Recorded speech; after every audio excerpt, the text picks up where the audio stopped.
Hi guys, and welcome back to another episode of the Wedding Talk Show. I'm your host Oluwadara Ilesomi of Eventigo. Just for those of you that are listening for the very first time, you're very welcome.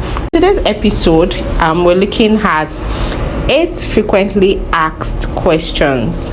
Yes, wedding questions that are frequently asked. I know that and Eventigo is a wedding planning and event planning company that is based in Nigeria. We bring to you every single thing that has to do with your events, creatively organized events, right? So today, we Nigerians or we Africans, we're very special. Like, we're a special set of people, we're a special breed. Especially when it comes to wedding planning, we begin to see our diversity. We begin to see our similarities also when it comes to wedding planning. And today I'll just quickly answer 8 most frequently asked questions, right? And the first thing is, how much does a wedding cost?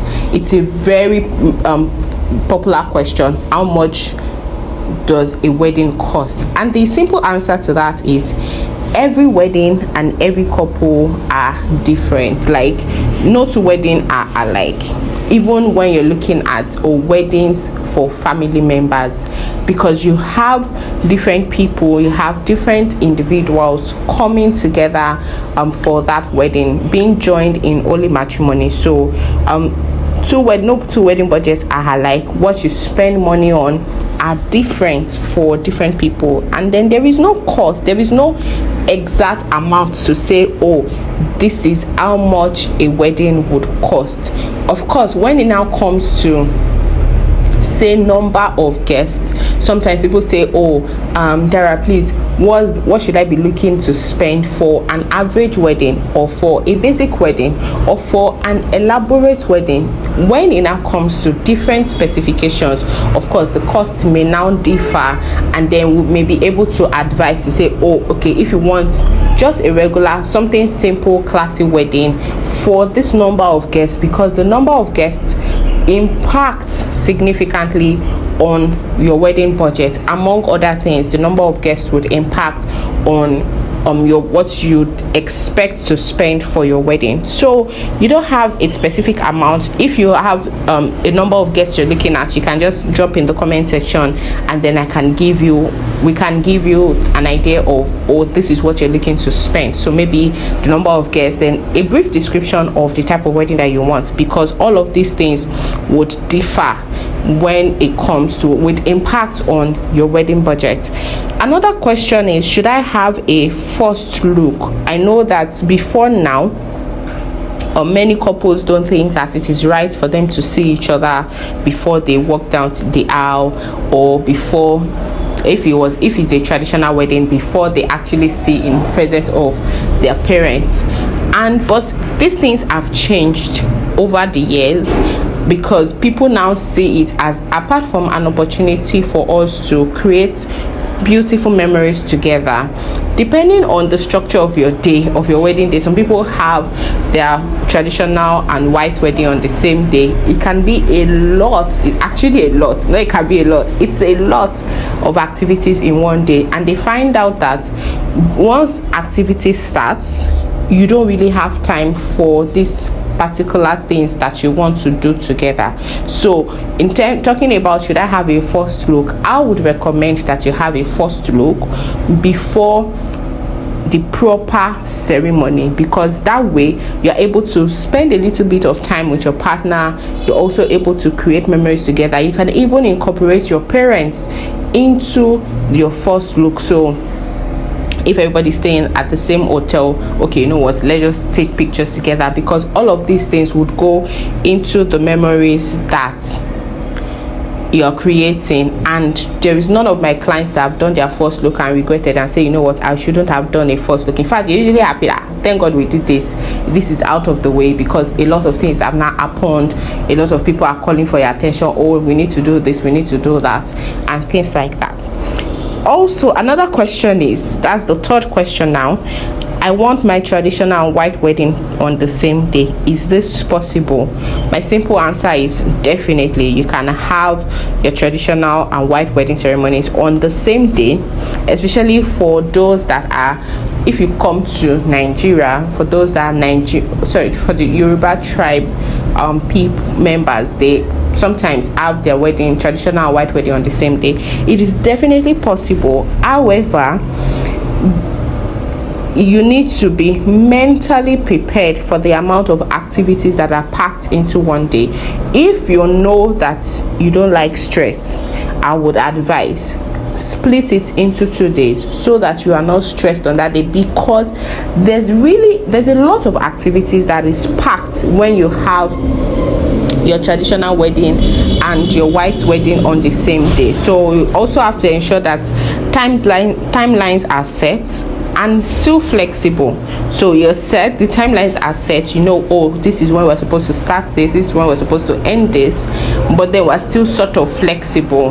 And also, I will just put this here, that if you, after your traditional wedding, you're going to a church for your white wedding ceremony, communicate, or when they, whatever time they give you, you know what, just subtract 1 hour from it. So for example, if they say, oh, you're supposed to be in church by 11 o'clock, just know that you have to leave your traditional wedding venue latest 10 a.m. so that you can meet up with your church wedding. And this is not, even if the church is beside your traditional wedding venue, so that you have time, you're not rushing from one activity straight into the other. Another question that a lot of people ask is, do we have to? And this do we have to comes in different forms. Of course, we know that there are wedding norms, there are wedding traditions, there are things that you have to do when you're getting married, but the simple answer is no.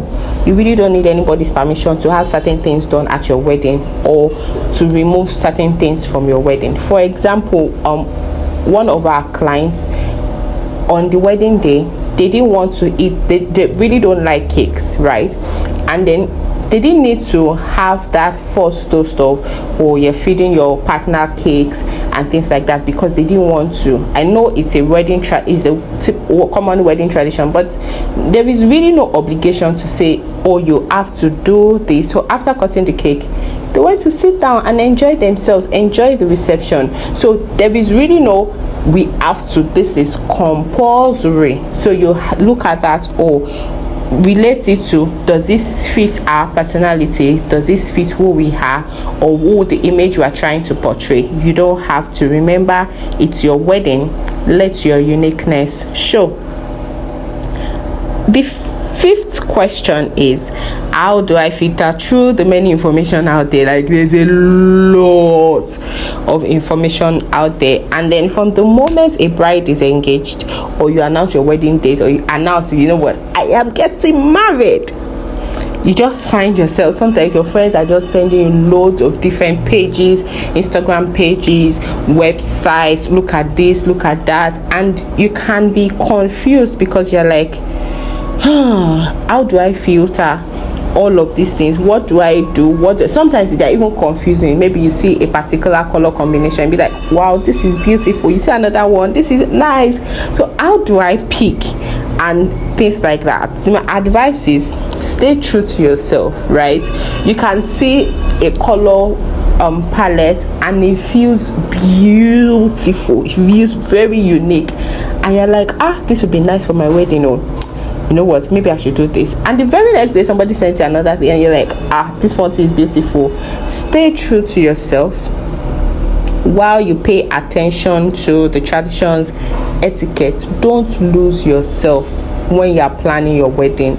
Remember, it's your wedding. I think that should be a constant reminder. It's your wedding. Don't lose yourself. Don't do every other thing to please people, and then at the end of the day you're looking at the memories and you're like, oh, there's nothing that represents me in this wedding. Another question that people typically ask is, I want a strictly by invite wedding.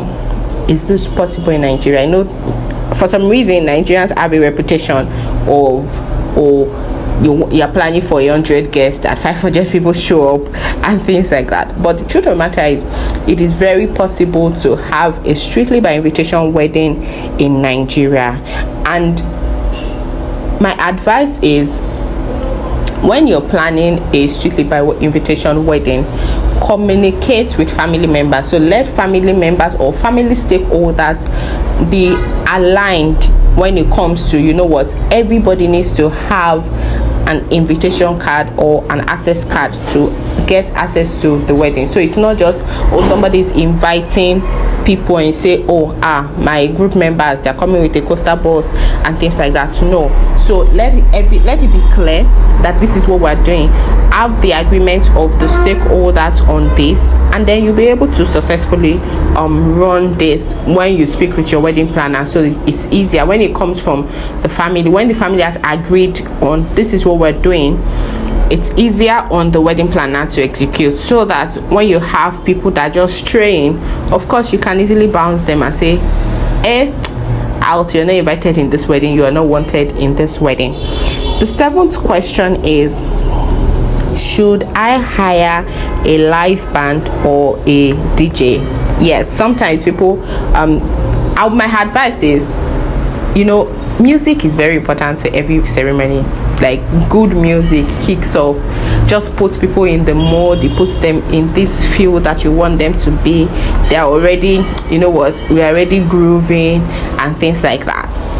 So when it now comes to, should I hire a live band or a DJ, both options are actually recommended.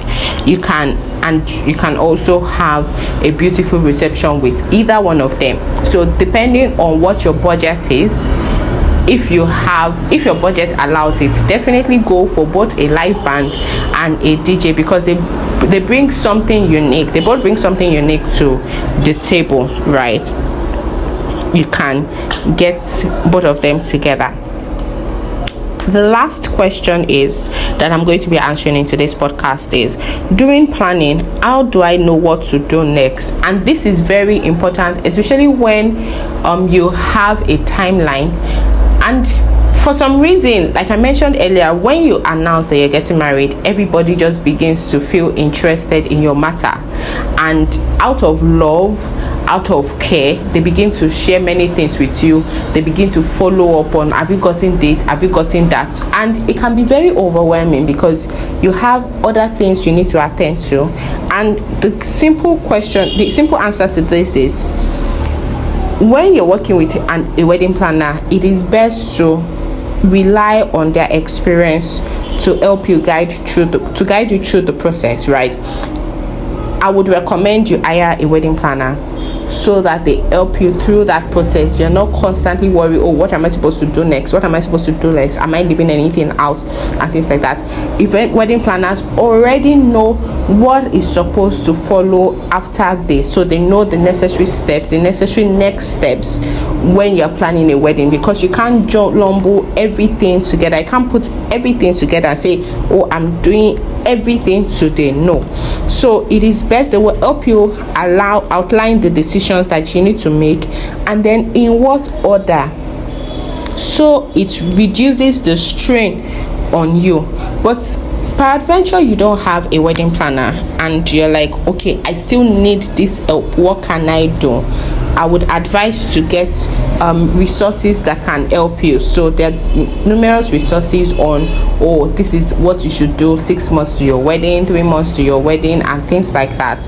A good resource is our printable wedding planner or our wedding handbook, which is by Eventigo. There's a list of, it has an outline of things to help you, questions to ask, what you're supposed to be doing at what point in time, and things like that. So I would recommend that you get that. If you are interested, the link is in the description below, so you can just click the link and then you get access to the printable wedding planner. I'm sure that this has helped you, and give this video a thumbs up because I'm sure you like it.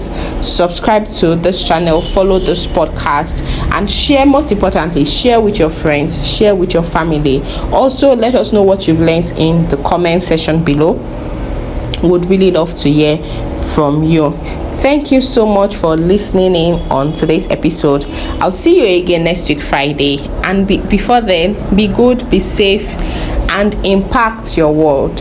Yes, impact your world. Thank you very much. I remain your host, Oluwadare Ilesomi. By the way, if you have questions, do send an email to twts@myeventigo.com. Thank Thank you for watching. Do remember to subscribe to my channel.